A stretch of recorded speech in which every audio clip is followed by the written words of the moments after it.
Bonjour, bienvenue sur Doctrine Apostolique, notre chaîne d'exploration de la parole de Dieu. Nous sommes en plein dans le livre d'Exode et nous allons continuer notre exploration aujourd'hui en gardant toujours cette éthique apostolique, c'est-à-dire l'intégrité de la parole de Dieu. Donc, nous étions en train de parler de Moïse la dernière fois et nous avons vu comment Moïse s'est retiré à Madian et qu'il est devenu berger pour son beau-père et il a épousé Séphora, il a eu Gershom et là, il est en train de paître le troupeau de son beau-père, il était en train de le faire et euh, il voit le buisson ardent ou ce buisson qui a brûlé sans se consumer. Et nous avons vu comment un peu les choses se déroulent, comment Dieu procède. Il fait un signe qui est un peu surnaturel. Quand Moïse le voit, d'abord Moïse remarque le signe, mais il se détourne maintenant pour voir, c'est-à-dire il se rapproche pour comprendre. Et quand Dieu voit l'intérêt de Moïse, c'est là que Dieu lui parle. Et là s'est engagée cette conversation entre Dieu et Moïse, et nous allons demeurer dans cette conversation pour un bon bout de temps aujourd'hui. Et Dieu dit carrément à Moïse euh, au verset 7 du 3e chapitre, et l'Éternel dit, j'ai bien vu l'affliction de mon peuple qui est en Égypte, et j'ai entendu les cris qu'il jette à cause de ses exacteurs, car je connais ses douleurs. Et je suis descendu pour le délivrer de la main des Égyptiens et pour le faire monter de ce pays-là dans un pays bon et spacieux, dans un pays où coule le lait et le miel, au lieu où sont les Cananéens, les Essiens, les Amoréens, les Éphésiens, les Éviens et les Jébusiens. En fait, Jébus, c'était l'ancien nom de Jérusalem. Et maintenant, voici le cri des enfants d'Israël est venu jusqu'à moi et j'ai vu aussi l'oppression dont les Égyptiens les accablent. Maintenant donc, viens que je t'envoie vers Pharaon et fais sortir mon peuple, les enfants d'Israël, hors d'Égypte. Moïse, après avoir entendu ceci, il donne une réponse qui est très révélateur. Alors Moïse répondit à Dieu au verset 11, « Qui suis-je pour aller vers Pharaon et pour faire sortir d'Égypte les enfants d'Israël » 40 ans plus tôt, Moïse disait, « Je suis un prince en Égypte et je vais libérer le peuple d'Israël. » Et les 40 ans se sont écoulés. Dieu lui dit, « Vas-y maintenant. » Il dit, « Qui suis-je pour aller libérer le peuple d'Israël ?» Et quand il n'était plus rien à ses propres yeux, et c'est alors que Dieu le regarde et lui dit, « Tu es prêt maintenant pour faire mon œuvre. » Écoutez, l'œuvre de Dieu n'est pas faite selon nos habilités ou nos capacités, mais l'œuvre de Dieu est faite selon la prédisposition et selon ce que Dieu va opérer en nous. Et de sorte que tout crédit revient à Dieu. Toute gloire revient à Dieu. Et c'est très subtil et il faut faire très attention. Et des fois, quand nous travaillons pour Dieu, nous œuvrons pour Dieu et que nous échouons de faire quelque chose, nous nous sentons mal, nous nous sentons abattus. Oui, je comprends, nous devons être désolés, mais il ne faut pas trop en prendre non plus. Parce que si, lorsque nous faisons quelque chose pour Dieu et que ça ne marche pas, nous nous condamnons trop. Vous savez quoi? Lorsque nous allons faire quelque chose pour Dieu et que ça marche, nous allons aussi prendre le crédit. Je ne prends pas le blâme et je ne prends pas le crédit. C'est Dieu qui fait. Si tu pries pour quelqu'un, il guérit, gloire à Dieu. Tu pries pour quelqu'un, il ne guérit pas, gloire à Dieu quand même. C'est Dieu qui prend les blâmes et c'est Dieu qui prend le crédit. Nous ne sommes que de simples outils entre les mains de Dieu. Moïse dit, « Qui suis-je pour aller vers Pharaon et pour faire sortir d'Égypte les enfants d'Israël ?» Et Dieu dit au verset 12, « Je serai avec toi, Moïse. Tu ne seras pas seul, je serai avec toi. Et voici pour toi le signe que c'est moi qui t'envoie. Quand tu auras fait sortir d'Égypte le peuple, vous servirez Dieu sur cette montagne. » Waouh! Le signe que Dieu donne à Moïse. Ce n'est pas les prodiges, les miracles, ce n'est pas le bâton, la lèpre et toutes ces choses. Le tout premier signe que Dieu donne à Moïse, c'est que vous allez me servir. Le tout premier signe, et tu vas avoir dans la vie de quelqu'un, c'est que la personne va servir Dieu.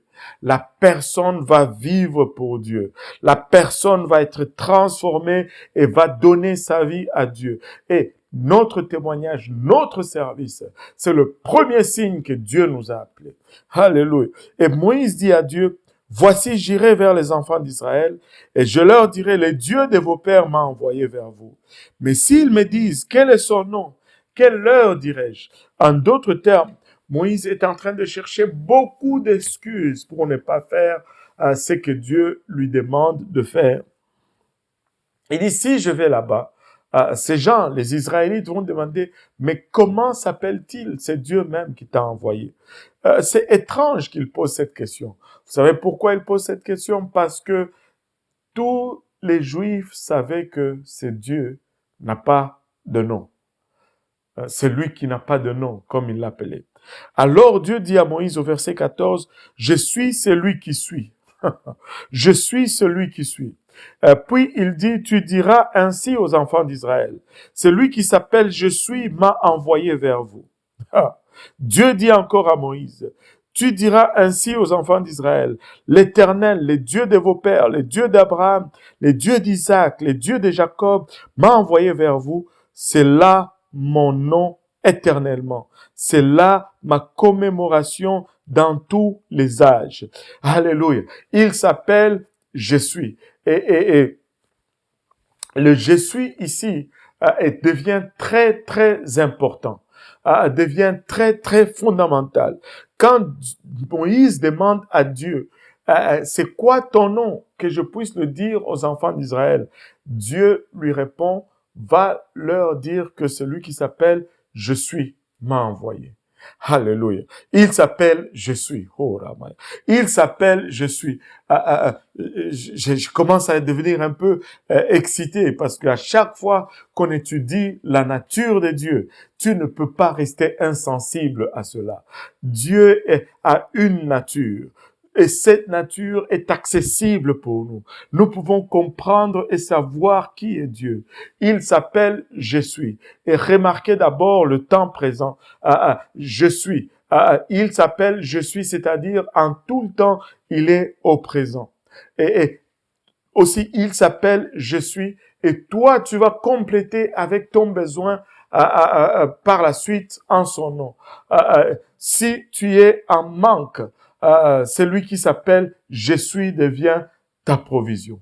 Si tu es malade, Dieu dit « Je suis ta guérison ». Il s'appelle « Je suis » et en tout le temps présent. Écoutez, il ne s'appelle pas « J'étais », il ne s'appelle pas « Je serai », il s'appelle « Je suis ». Nous servons un Dieu du temps présent. Nous servons un Dieu qui agit aujourd'hui. Nous servons un Dieu qui sauve aujourd'hui.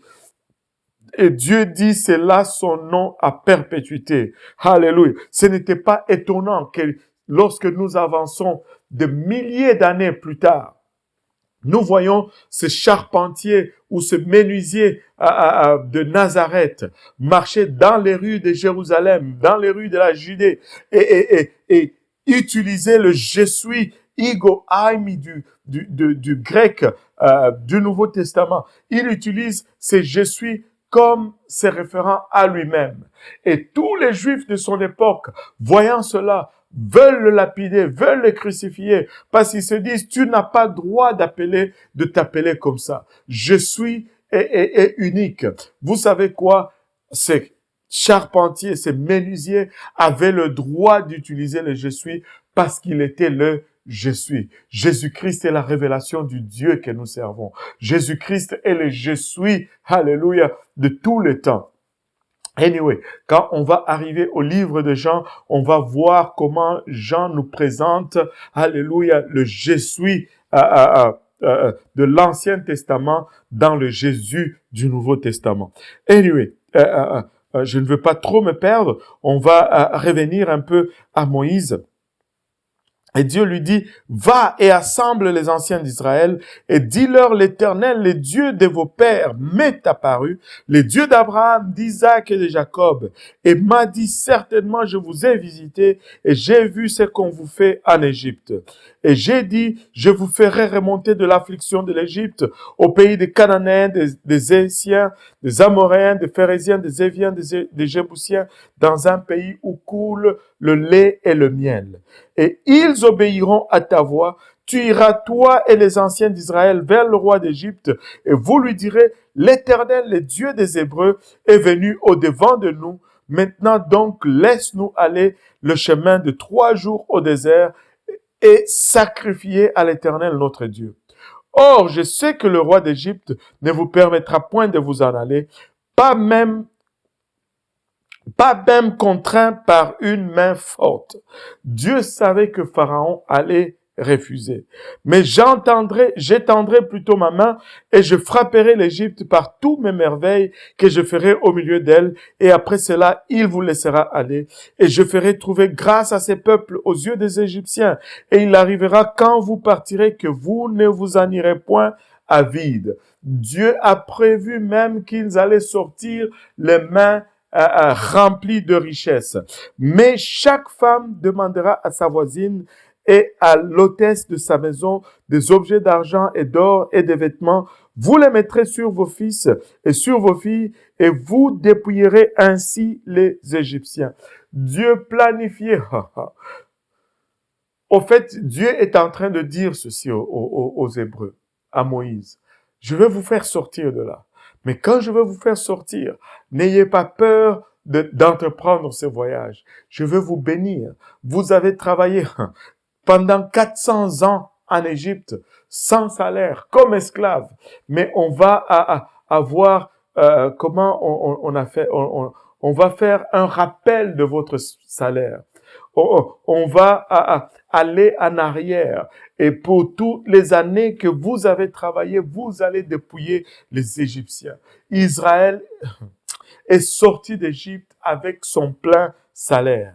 Et là, Moïse, après avoir entendu cela, il n'est pas encore vraiment convaincu. Et Moïse répondit et dit, mais voici, ils ne me croiront point et ils n'obéiront point à ma voix, car ils diront, l'Éternel n'était point apparu. Et Moïse dit, je ne peux pas juste me présenter devant eux comme ça et leur dire que Dieu m'est apparu, suivez-moi. Ils ne vont pas me croire. Ça fait du sens ce que Moïse est en train de dire. Mais laissez-moi vous dire que c'était tout simplement une expression de son manque de foi, de ses doutes. Et l'Éternel lui dit, qu'as-tu à la main? Il répondit, une verge. Et il dit, jette-la par terre. Et il la jeta par terre et elle devint un serpent.